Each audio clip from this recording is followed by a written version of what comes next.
የኦሮሞ ነጻነት ሰራዊት ትናንት ባወጣው መግለጫ መንግስት በኦሮሚያ ውስጥ በግዳጅ ወታደራዊ ምልመላ እያደረገ ነው ሲል ገልጿል። ምናሰማችሁ ነገር ይኖራል። ስዩም ተሾመ የተባለውን ግለሰብ የፌዴራል ፖሊስ ማቅረብ ካልቻለና ስማችንን ማጉደፍ የሚቀጥል ከሆነ ስራችንን ልናቆም እንገደዳለን። የከፍተኛ የፍርድ ቤት ዳኞች ዝርዝር መረጃ ይዘናል። አብራችሁን ከቆያችሁ በአቶ ጌታቸው የሚመራው ህወሓት ትግራይ ሊበራል ዲሞክራሲያዊ ፓርቲ የሚባል አዲስ ፓርቲ ሊያቋቁም መሆኑን እነግራችኋለን። የጅቡቲው መሪ ኢትዮጵያ ወደቧን እንዳትጠቀም ለመዝጋትና የቀይ ባህር የውሃ ዳርቻዋን በግብጽ ጥበቃ ስር እንዲሆን ከግብጽ መሪ ጋራ ሚስጥራዊ ስምምነት ፈጽመዋል ተባለ። ዝርዝር መረጃ ይዘናል። አብራችሁን እንድቆዩ የአክብሮት ግብዣችን ነው። በየዕለቱ የምንለቃቸው ዕለታዊ ትኩስ ዜናዎች እንዲደርሳችሁ ላይክ፣ ሼር፣ ሰብስክራይብ ማድረግ እንዳትረሱ እያልን ወደ ዝርዝር መረጃዎች ወስዳችኋለሁ።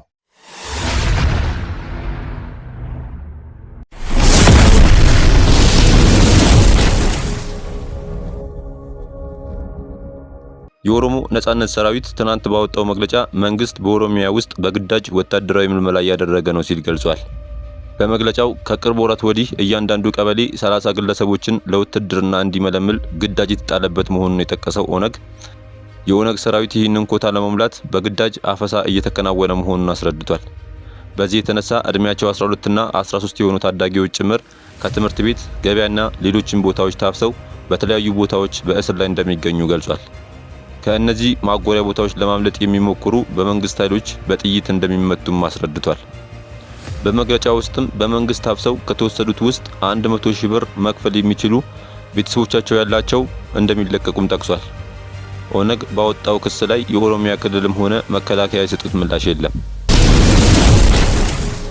ስዩም ተሾመ የተባለውን ግለሰብ የፌዴራል ፖሊስ ማቅረብ ካልቻለና ስማችንን ማጉደፍ የሚቀጥል ከሆነ ስራችንን ልናቆም እንገደዳለን።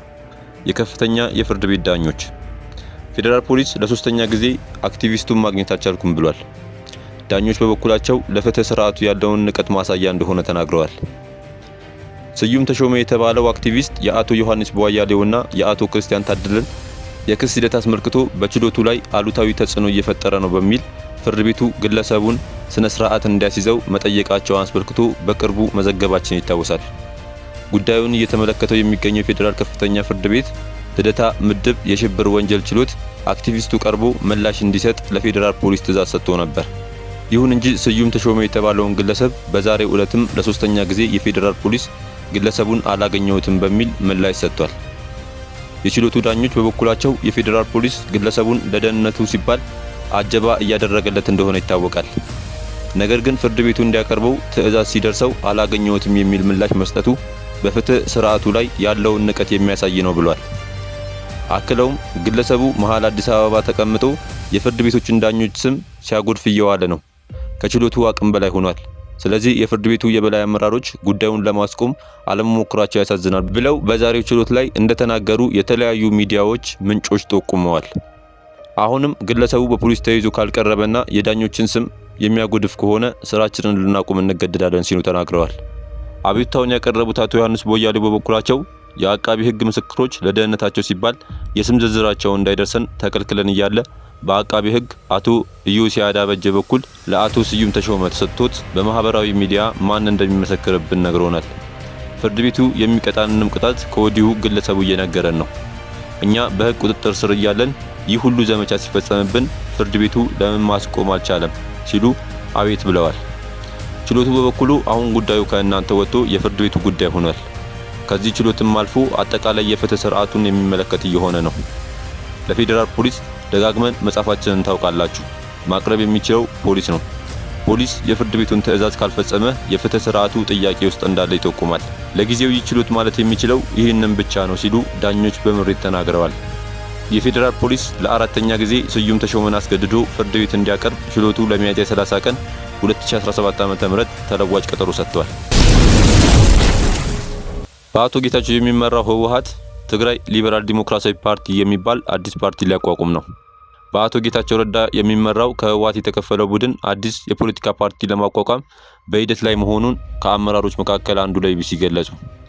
ይህ አዲስ በምዝገባ ሂደት ላይ የሚገኘው የፖለቲካ ፓርቲ በሊበራል ዲሞክራሲያዊ ጽንሰ ሐሳብ የሚከተል መሆኑን የተናገሩት አመራሩ ትግራይ ሊበራል ዲሞክራሲያዊ ፓርቲ በማለት ለመጠራት መወሰኑን ተናግረዋል። ስማቸው እንዳይገለጽ የጠየቁት እኚህ የቀድሞ የህወሓት አመራር ይህ ስም የፖለቲካ ፓርቲውን ለመመስረት በእንቅስቃሴ ላይ ባሉ ሰዎች የተመረጠ እንጂ ከምርጫ ቦርድ እውቅና ስላላገኘ ጉባኤ ሲካሄድ ሊቀየር ወይም ሊሻሻል ይችላል ብለዋል። በሁለት ተከፍሎ እርስ በእርሱ ሲካሰስ የቆየው ህወሓት የኢትዮጵያ የምርጫ ቦርድ ባስቀመጠው ቀነ ገደብ ጉባኤ ማካሄድ ባለመቻሉ ከፓርቲነት ሊሰረዝ እንደሚችል ቦርዱ ማስታወቁ ይታወሳል። የመሰረዝ አደጋ የገጠመው በደብረጽዮን ገብረ ሚካኤል የሚመራው ህወሓት ከኢትዮጵያ መንግስት ጋር ተደራድሮ የፕሪቶሪያውን ስምምነት እንደፈረመ ድርጅት እንደ አዲስ በቦርዱ መመዝገቡ ተገቢ ያለመሆኑ ሲገለጽ ቆይቷል። የህወሓት መሰረዝ ስጋት የፈጠረባቸው በአቶ ጌታቸው የሚመራው የህወሓት ማዕከላዊ ኮሚቴ አባላት ከሳምንታት በፊት ባወጡት መግለጫ በደብረጽዮን ለሚመራው ቡድን በጋራ ጉባኤ ለማካሄድ ጥሪ አቅርበው የነበረ ቢሆንም በጎ ምላሽ አለማግኘታቸውን ገልጸዋል። በመሆኑም ይላሉ የቢቢሲ ምንጭ የህወሓት ህጋዊነት ስለሚያበቃ የህወሓት የፖለቲካ ዓላማዎችን ለማሳካት የሚያስችለንን አዲስ የፖለቲካ ፓርቲ ለመመስረት ተገደናል ያሉ ሲሆን የፓርቲው ህገ ደንብና ፕሮግራሞቻቸውን አርቅቀው መጨረሳቸውን ተናግረዋል። ምንጩ አክለውም የደጋፊዎቻቸውን ፊርማ በማሰባሰብ ላይ እንደሚገኙ ተናግረዋል። ይሁን እንጂ የኢትዮጵያ ምርጫ ቦርድ ያስቀመጣቸውን መስፈርቶች ገና ስላላሟሉ እስካሁን ድረስ ለቦርዱ በይፋ ያቀረቡት ጥያቄ እንደሌለ ተናግረዋል።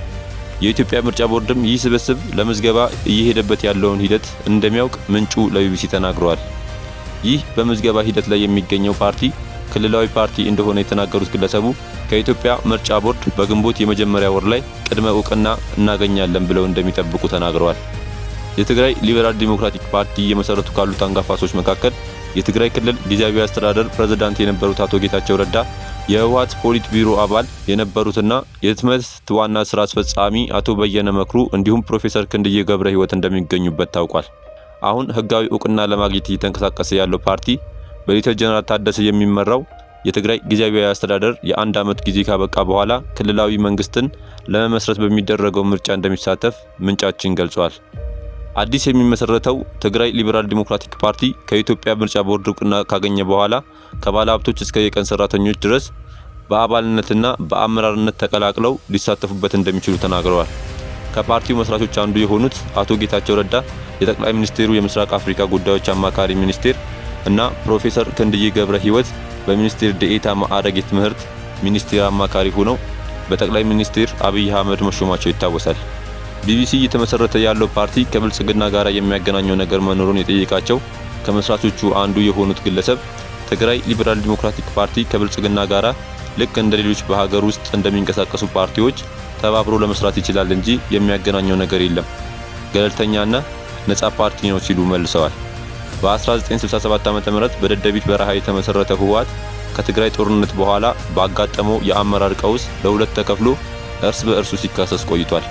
በደብረጽዮን የሚመራው ህወሓት ባለፈው ዓመት ነሐሴ ወር ላይ ጉባኤ ቢያካሄድም የምርጫ ቦርድ ስላልተቀበለው ጉባኤውን እንደ አዲስ እንዲያካሄድ ተጠይቆ ነበር።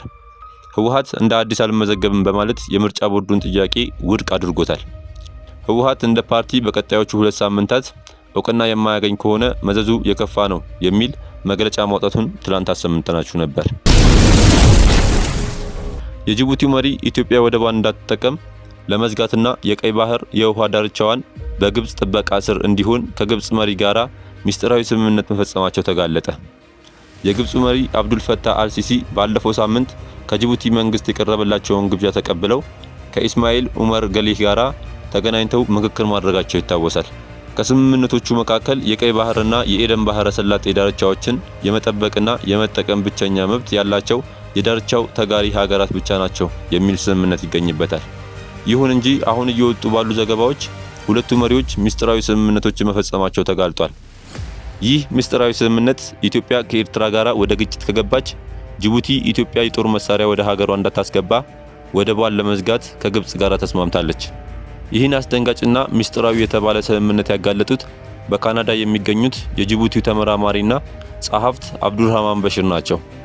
የጅቡቲው መሪ ለኢትዮጵያ ዋነኛ የንግድ መግቢያና መውጫ በር ሆኖ እያገለገለ የሚገኘውን ወደብ ከመዝጋት በተጨማሪ ከስዊዝ ቦይ እስከ ጅቡቲ ዳርቻ ያለውን የቀይ ባህር ክፍል በግብጽ ጥበቃ ስር እንዲሆን የሚፈቅድ ወታደራዊ ስምምነት ለመፈጸም መስማማታቸውን አክሏል። የኢትዮጵያ 95 በመቶ የውጭ ንግድ በጅቡቲው ወደብ ላይ የተመሰረተ ሲሆን ጅቡቲ ከወደብ ኪራይ $3 ቢሊዮን ከኢትዮጵያ ታገኛለች። አፍሪካ ኢንሳይደር ድረገጽ የሞቃዲሾ መንግስት የሶማሊያ የውሃ አካል የሆነ የኤደን ባህረ ሰላጤና የህንድ ውቅያኖስ ደህንነት በግብጽ መንግስት እንዲጠበቅ አሳልፎ መስጠቱን በማስታወስ በአፍሪካ ቀንድ ውጥረት ውስጥ እየገባ መሆኑን አስታውሷል። ተመልካቾቻችን ለዛሬ ያዝንላችሁ ርዕሰ ጉዳዮች እዚህ ላይ ቋጭን። ላይክ፣ ሼር እና ኮሜንት በማድረግ ለቻናላችን ድጋፋችሁን መግለጽ እንዳትዘነጉ እያልን ከሌሎች መረጃዎች ጋር ደግመን እስክንገናኝ ቸር ያሰማን ስንል ተሰናበትን።